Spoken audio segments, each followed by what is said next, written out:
How's it going, guys? Welcome back to Phoenix Wright. Well, last left off, we met Engard's second personality, or his true self. We unlocked his 5 locks and discovered a lot of shit. Talked to Shelly the Killer through the radio thing. Now we're back to... What's her name again? Shit. Adrian Andrews. She got 1 lock and we're gonna unlock it. So let's unlock it. Let's go. She only has 1 lock, so it should be easy. Hopefully. I regained half my health from the previous thing, so I should be fine if I fail once. Why frame him? Can you please tell me why you framed Mr. Engard for the murder? I already told you countless times. It's because I thought Matt was the killer. No, that's not it. I know you have a personal reason to dislike Mr. Engard. Miss Andrews, you may think I didn't hear it, but I know you said something earlier. You said revenge. So you're saying I was taking my revenge out on Matt, and that's why? What an absurd idea. I don't have anything I want to take revenge for. Miss Andrews, a woman who lives by being dependent on other people. There is something or someone in her past that would make her take revenge. I can only think of one person. It's this one, Impacts. Take that! Celeste. There's only one catalyst that could cause such strong feelings, and even revenge. And that is Miss Impact's suicide. Oh, she's sweating. We got her. We got her, boys. What are you trying to say? Celeste was Juan's manager. On top of that, the one who hit her suicide note was also Juan. What does it all have to do with Matt? You're right. You haven't mentioned him yet. But for you to hate Mr. Engard, it would mean that he must have had some relation to Miss Impact and her suicide. Oh, she's sweating. We got her, boys. Can you explain to me this relation between Celeste and... Oh, that's the thing we found. And it says with love on it. Did they have a love relationship? Well, it's like the only thing... Yeah. Ooh, it is. This is a photo of Miss Impacts, correct? She looks younger than when she passed away, though. With love, Celeste. This is Miss Impacts' handwriting, isn't it? Where did you find this? No, that's alright. It was a rhetorical question. Yeah, it is. I found it at Miss Engard's mansion. And after all this time, my last remaining secret has been revealed. Alright, spill the beans. You can spill everything. Nothing was recorded. The camera's just for show and the guard is a puppet, maybe. I don't know. Celeste, she was supposed to get married to Juan. Yes, but I heard that it didn't work out. Because Mr. Corridor didn't want to get married to her anymore, right? Yes, because of Matt. Because of Mr. Engard? What do you mean? I think I can see where this is going. But just in case, I'm gonna tell it to the listener. Celeste. Oh, she was Matt's manager a long time ago. She was the happiest woman in the world at the time. I was working part-time back then, and I often saw the two of them together. So that's why. Love, Celeste is written on the frame of that picture. They were a couple. They were a couple, weren't they? It wasn't anything as splendid as that. Celeste was being used. Toyed with until she was thrown away.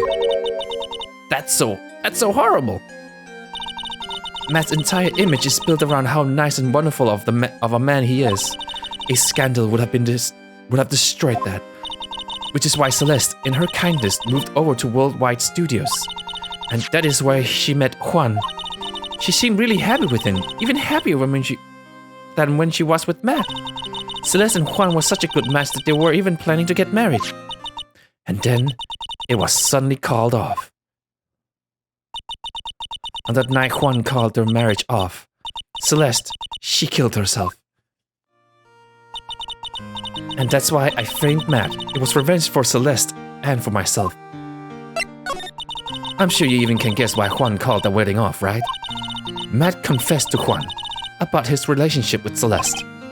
I see. So that's what happened. But then why did Mr. Korda have to call off the wedding? I don't understand at all. It was probably because of his worthless male pride. Kwan and Matt were always fierce rivals. Matt waited for the wedding announcement and then unleashed the truth on Kwan. He was aiming for it when it would hurt Kwan the most. Poor Miss Impax. That wasn't the end of it. That day, I'm almost certain that Celeste left a suicide note behind. And in that note, she left a detailed account of Matt's various misdeeds and... so that she would never again be hurt by Matt, she chose to die. And then, when Juan discovered her body, he hid her note. But why would he do that? It's simple. Juan realized that the note was a powerful weapon against Matt, and it would be especially damaging to his refreshing like a spring breeze image. In any case, with his pride hurt, Juan sought revenge. Revenge? There's that word again. Juan wanted to publicly disclose the contents of that suicide note. At a time that would cause Matt the most damage, of course. The press conference. And that was the press conference after the stage show. Oh, that was Phoenix? Oops. I know all about it because I heard it all from Juan. It was so I could find out about all this that I drew close to Juan to begin with. Sweating. They're quite a pair of hideous monsters, aren't they? Even Celeste's death was something for them to use in their game. That night, when I found Juan's body, it was only natural that I thought the murderer was Matt. The two were always spying on one another. After all, as for me, I was frantically searching for Celeste's suicide note. I wanted to destroy it before it ever went public. I was going to burn it. I had even brought a lighter. But I couldn't find the suicide note. And that's when revenge crossed my mind. Yes, I was going to bring to them my own kind of cruel revenge. Celeste was killed by those two monsters. So when I stabbed Juan's body with that knife, I didn't feel a single shred of guilt. And that's all I have to say. Well, Mr. Wright, even knowing all this, are you still going to help that man? I'm a lawyer. I see. What a foul profession. Thank you very much for your time and for talking with me. It was no big deal. I couldn't sleep anyway. I can't sleep either. Not with Maya's situation. Or with what I know now. To be continued? Right after saving the game. Alright, so I guess we're back in trial.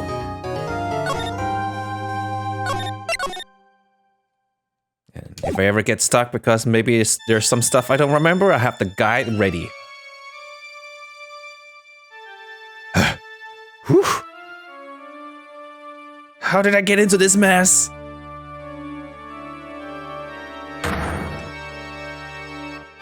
You can't run forever. Mr. Phoenix, right? Is it... Oh, what? Oh. Is he having a nightmare? What? What have I done wrong? I cannot allow you to go on like this. But I'm just a civil defense attorney. Silence! You are no longer worthy of your title.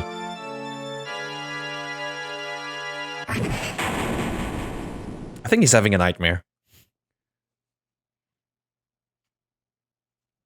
Oh, yeah, okay. I kind of skipped that. But I saw Dream.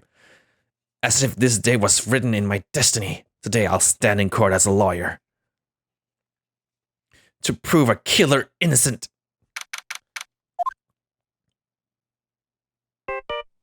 Beep, pew, beep, beep, beep, pew. Beep. Hello, this is Phoenix, right? You don't look so well, dude. You're gonna prove me not guilty today, right? Why are you calling me while standing in front of me? What?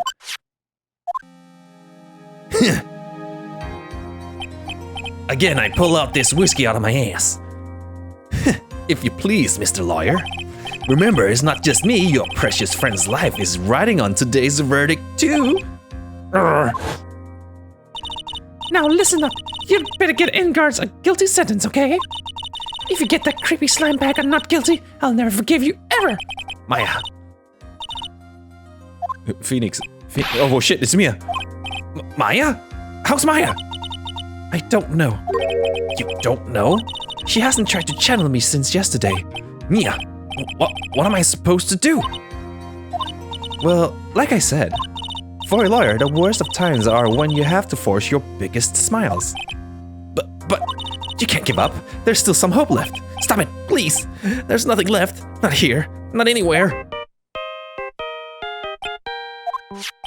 Ah, it's that accursed Engard again. Will you leave me alone? Look, don't call me anymore. I mean it. Yeah, you're really mean, pal. Ah, Gumshoe, I'm really sorry. Where are you? They let me join the investigation team and we're chasing after the killer, pal. Then you have some sort of lead? Sorry, but right now we've got 0 leads on the guy. But we're not going to give up. Gumshoe. Until the trial is over, until the verdict is handed down, we're going to do everything we can to find the killer. If we can get Maya out then we can get Engard the guilty verdict. He deserves, pal. That's true. I could do that if they found Maya first. You got that? So you have to do whatever you can to make the trial last longer. I have to make the trial last longer? If you go to Mr.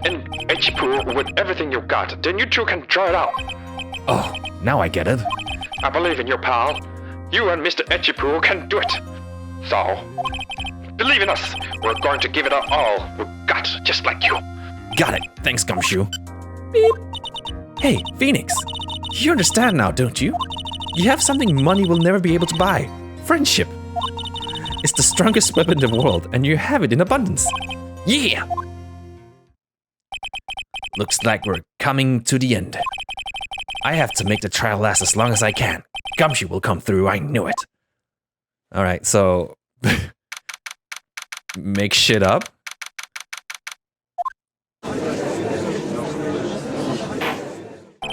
Court is now in session for the trial of Matt Engard. Defense is ready, Your Honor. The prosecution has been ready for a while, Your Honor. Now, as I recall, we concluded yesterday's session with a big mystery on our hands. The mystery being what exactly was Miss Andrews, Adrian Andrews' role in this murder. That is to say, is she really connected to the crime itself? Mr. Echipu, if you would please inform the court of today's proceedings. And Adrian Andrews. She forged evidence that threw suspicion onto Mr. Engard, and then proceeded to escape the crime scene by wearing a nickel samurai costume. The guilt of these actions are those from which she cannot escape. Then you're saying that she is guilty after all? I'm not finished, Your Honor. Miss Andrews has nothing to do with committing the actual murder. I would like to direct the court's attention to this card. What is that? It looks like a shell. This is the calling card of a certain assassin. Assassin, you say? Shut up. Yes, Juan Corrida was killed by a professional assassin. And the person who hired the assassin, his client, so to speak, is Matt Engard. Oh shit. What a surprising turn of events. I would think it's become commonplace by now, Your Honor. I know what's going on in this time. So I know that everything Echipu has said is true. But we will still have to hold out as long as we can, at least until Maya's safe and sound. I wonder how the trial will turn out today. Now then, please call your first witness, Mr. Echipu. The prosecution calls the defendant's mentor, Mr. Will Powers, to the stand. I keep mixing up his voice. Now then, witness, your name and occupation, please. Okay. Will Powers. I'm a poor, underpaid action star. And what is your relation to the defendant? Well, I guess I'm sort of a lousy mentor to him, in a way. Yeah. Mr. Powers, please, you don't need to put yourself down so much. Oh, sorry, but... Well, I'm just sort of a nothing sort of guy. On the night of the murder, you visited the defendant's room. Is this correct? Yes. I didn't know that. But you know, I didn't actually get to see Matt when I went. All you need to do is answer what you're asked. Now then, I would like you to please testify about when you went to Mr. Engard's room. Okay, sure. There's the witness testimony. Visits to Matt's room. After the award ceremony, I went by myself to Matt's room. Matt was standing there in front of his room, still in his nickel samurai costume. He was talking with someone first. I thought it was the bellboy. I watched the two of them for a while, but then I gave up and went back. I had guests with me at that night, and I couldn't make them wait for me. So he didn't directly go to his room. Nothing sounds out of place in Mr. Power's testimony. And talking with the bellboy is no big deal. If one assumes that the person Mr. Engard was speaking with was an ordinary bellboy... What are you implying? Well, Mr. Wright, let's have your cross-examination, shall we? Looks like we're in another sticky situation. Huh? A trap. Can't you smell it, Phoenix? But for us to find out more, we're just going to have to charge in head first, alright? Alright. Let's hold it for everything. Ask. Blah, blah, blah, blah, blah. Press! The defendant's room. Why did you go there? Well, I'm his mentor, like a big brother, sort of. And I wanted to say congrats. What's wrong? Why did you stop? Mr. Wright! What is it? You're going to try to trick me into a corner, aren't you? Huh? I know I'm just a poor, underpaid action star, but I'm not the killer. No one said you were, Mr. Powers. No, please, don't trick me. Every time you do your lawyer thing, the witness suddenly turns into a bad guy. A wait time? Witness, I will personally talk to the defense at a later time. So for now, please kindly cooperate and continue with your testimony. Sorry, so you went to the defendant's room, and then... Hey, wait a minute! When and how did I suddenly turn into the bad guy here? Mo? Are you sure? Are you sure that was Matt Engard? Yeah, I'm sure. He wasn't wearing the nickel samurai mask then. If that's the case, then he really can't be mistaken. And what was the defendant doing standing in front of his own room? He was talking with someone. At first? What do you mean by that? Well, he was in a bellboyish uniform and he had a bottle of juice on the tray. Oh yes, tomato juice. Look at that. That's too fancy of a glass for tomato juice. Sounds like an ordinary bellboy to me. Yeah, but I don't think he was a normal bellboy. And why was that? Why did I think that, Mr. Wright? How am I supposed to know? Sorry, but I can't remember right now, sorry. I guess I'm going to have to wait patiently on this one. I watched the two of them for a while, but then I gave up and went back. Why didn't you interrupt their speech? I mean talk. You saw the two of them, the bellboy and the defendant together, correct? Yeah, the bellboy just wanted to say congrats.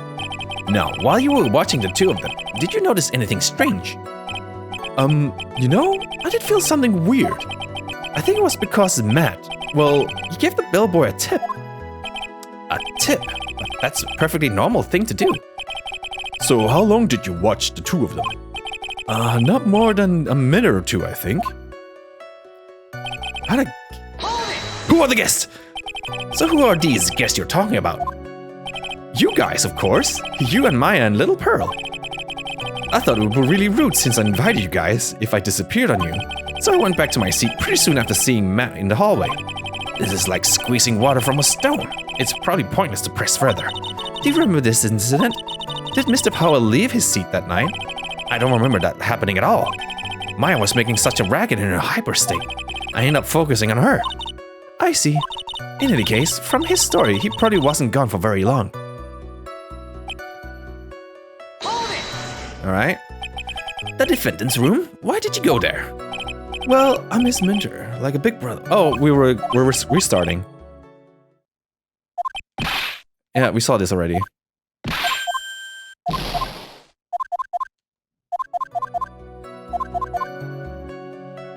Still his nickel samurai costume. We was talking to someone first. Saw was bellboy.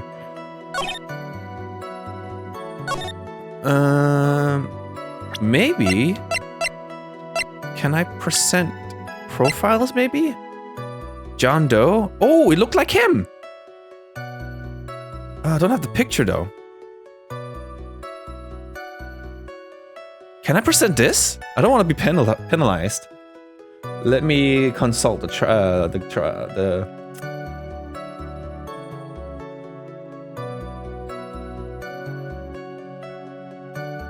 Wait, I have to press the fourth statement?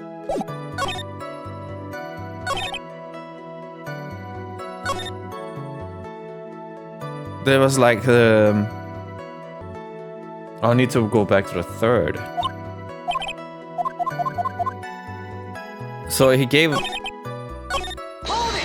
He thought it was the bellboy.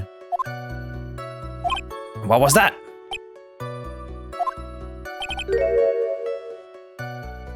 Oh, I see. Okay, I see what we're going here.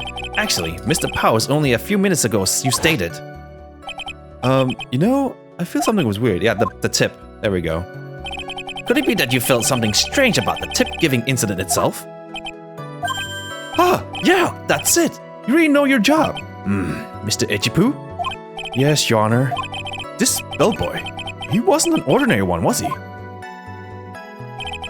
Perhaps we should let the witness tell us. Very well. Mr. Powers, please amend your testimony. You mean about the bellboy? Right.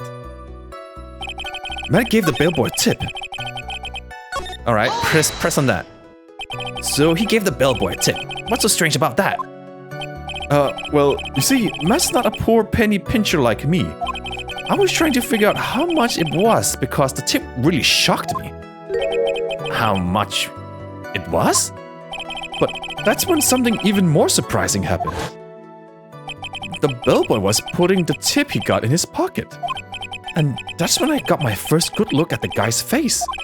It was really I was really shocked. I'm afraid I don't follow at all. It sounds like Mr. Powell was surprised twice by this event. I wonder which of his shocking moments I should ask about first. Alright, the Enguard's tip. How much was it? The defendant is a huge star. He can afford to give the generous tips. Wouldn't you agree? Sure. But giving him that much was maybe a little too much, I think. A little too much? Would you please clarify for the court? About how much would you say the defendant gave to the bellboy? Honestly, I don't know. I can't even begin to guess. And why is that? Because he gave the bellboy a really, really fat roll of cash. A roll of cash? Oh, it's the murderer, isn't he? It's the tequila. Well, how interesting. Looking at a flashback, right? He really looks like that with that tough white hair thing. And if you gave him the amount of money, he must be the killer. So this is the killer. If you guys haven't figured that one out. Oh, well, how interesting. That certainly was a very generous tip, wasn't it? A very fat roll of cash. That can hardly be called a tip, Your Honor. The judge is beginning to look awfully suspicious of us. Raise an objection. Objection! The defendant is a superstar.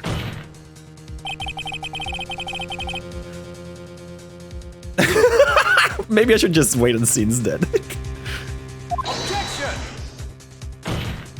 Are you saying that all superstars are super spenders? If I could receive large rolls of cash by simply bringing people things on trays, then why on earth would I stand around here prosecuting? He's got a point. I don't even get paid, let alone rolls of cash, for all my hard work. So supposing that roll of cash was not a tip, then what was it? Payment, Your Honor. Payment? Isn't it obvious? For the murder of Mr. Juan Corrida. Then the bellboy the witness saw. Yes, he was the assassin. Hold your horses now, Mr. Ejipu. You don't have any proof of this, do you? Have I ever been unprepared to support my claims, Your Honor? If I was, I would have fabricated it. I mean, that's in the past. I have here the card Shelly the Killer left at the scene of the crime. Shelly, the killer? He's the person the police's special investigations team has been chasing for ages. I am certain that the person the witness saw was the very assassin, Shelly the killer. Really? What's wrong, Mr. Powers? Oh, nothing. Something just clicked in my head and I think I just figured something out. Oh, actually, I saw that bellboy again later on that night. What? Mr. Powers, please testify. Tell us what you saw. Sir, right away. Can I show the John Doe picture? Because it's obviously him. This time, I was in that hallway because I had to go to the bathroom. And that's when the bellboy I saw earlier come out of the room. Of course, when I say room, I mean Juan Corrida's room. Now that I think about it, that bellboy did seem kinda out of place.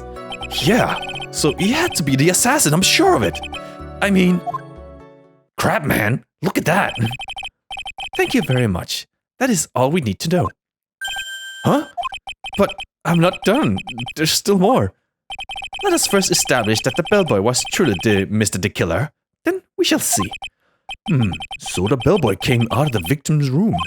And if that bellboy really was the assassin, then I think the answer is fairly obvious. That would be correct, Your Honor. Well, Mr. Wright, I believe it's your turn to entertain us and make us laugh. Ha, ha, ha, ha. Staying alive? This is no laughing matter. The second time. Okay, so during the flashback, we saw the bottle of tomato juice, right? In Mr. Juan Corrida's room, we saw the bottle of tomato juice in there. Because Adrian Andrews poured for herself? Or for the... Yeah, wait a minute. There was a bottle of tomato juice. This time... Oh yeah, press! And what time was that? Well, I don't remember. The award ceremony ended around 8 p.m., right? And I went to Matt's room pretty soon after that. And then when I came back, and then I went to the bathroom. So I guess maybe it was around 8:10 p.m. by the time. You're not one for details, are you, Mr. Powers? Sorry, I thought I could maybe catch Matt and say my congrats. Okay, 8:10 you say? When was the time of the murder?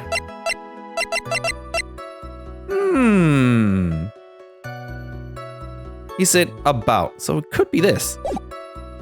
And that's when that bellboy I saw come out of it earlier. Are you sure it was the same bellboy? Yeah. And how could you tell? All the bellboys wore the same uniform after all. But you see, well, he had those stitches in his face.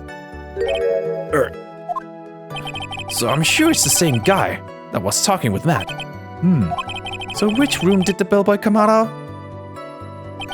Of course, when I say room, I mean Juan Corrida's room. The victim's room, huh? Yeah, the one with all the really pretty flowers and teddy bears. It was Juan's room, alright? Words cannot describe how screwed I am. Let's continue with the testimony, shall we? Was it Juan with the flowers? Now I can't really go.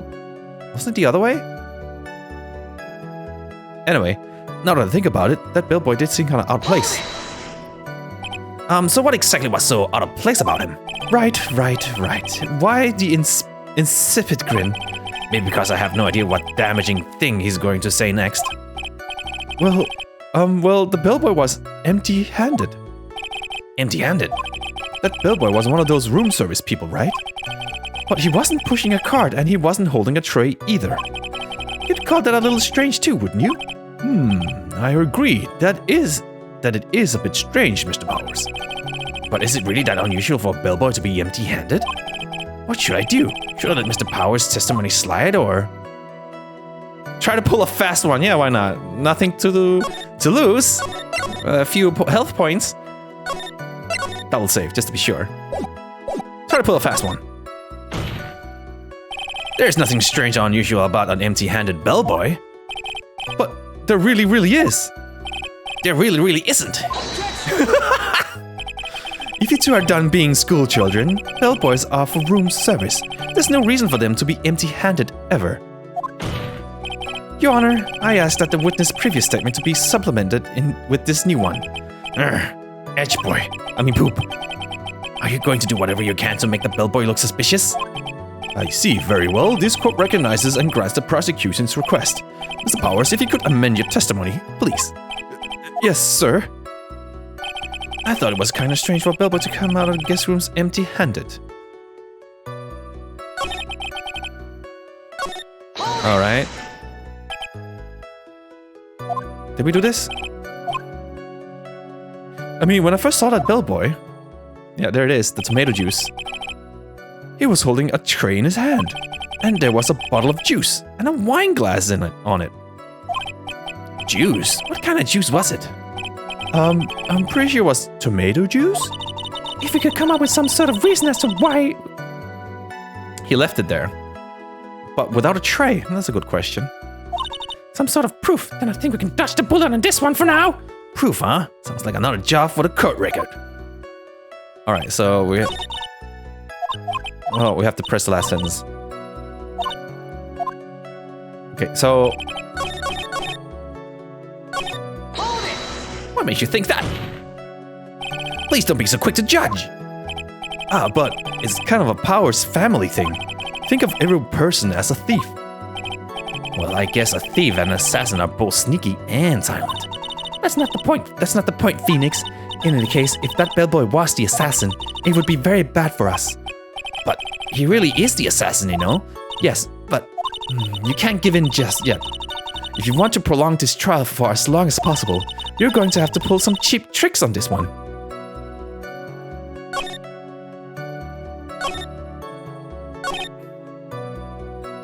So I guess I have to present something from here.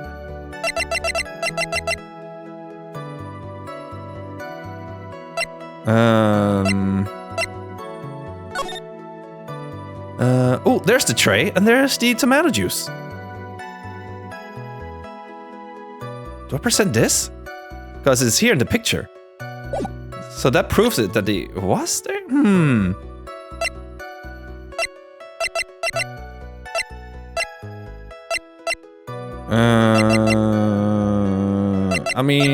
The only thing I can think of is the picture of the... nothing there. We already did this one, okay. So I can only think of this one. Am I right on this guide?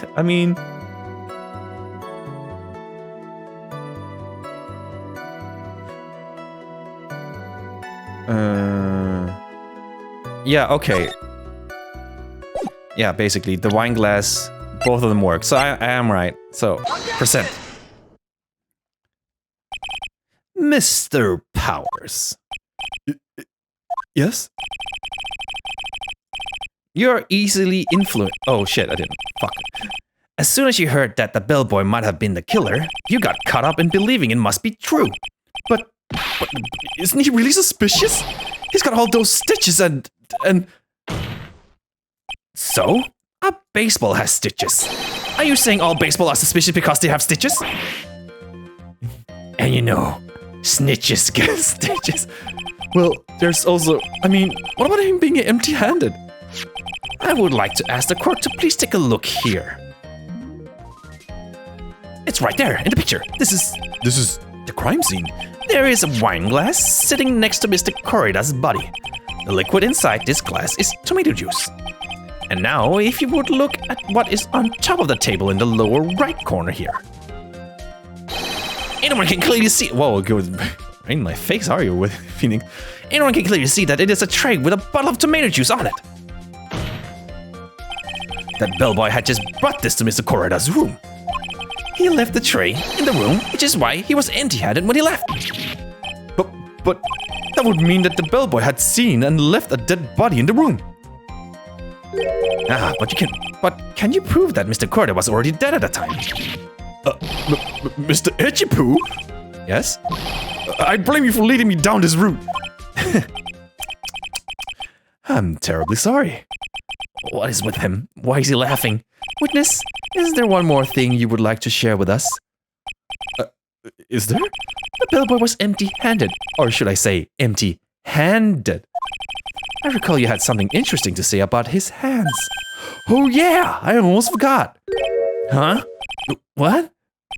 That bellboy, he was wearing gloves. Gloves? Yeah, pitch black, leather ones. All the other bellboys don't wear gloves like that, right? Black leather gloves. Why didn't you mention them earlier? Sorry, it slipped my mind. Ah, boy, does this make the bellboy look really suspicious. Alright, got to focus. I can't get lax here. So what if he had gloves? A lot of bellboys wear gloves. Come on, Mr. Wright. That bellboy was wearing black leather ones. Are you sure? No. So, a football is made of leather. Are you saying... Are you gonna use that again? But the man received a large roll of cash from the defendant. And then he was seen leaving the crime scene wearing black leather gloves. I don't think that even someone like myself can believe that he was just another bellboy. It seems that we have finally come to an understanding. Now then, witness, please continue with the rest of your testimony. The rest? Oh, yes, please tell us more. Okay. Oh shit, there is more. Their second meeting. And that second meeting will have to be next time. Gonna save it here? It's been almost 40 minutes, 38 minutes. Well, a little bit, so it's 37 minutes. So yeah, hope you guys enjoyed. I'm gonna leave you guys with a high five. Bye.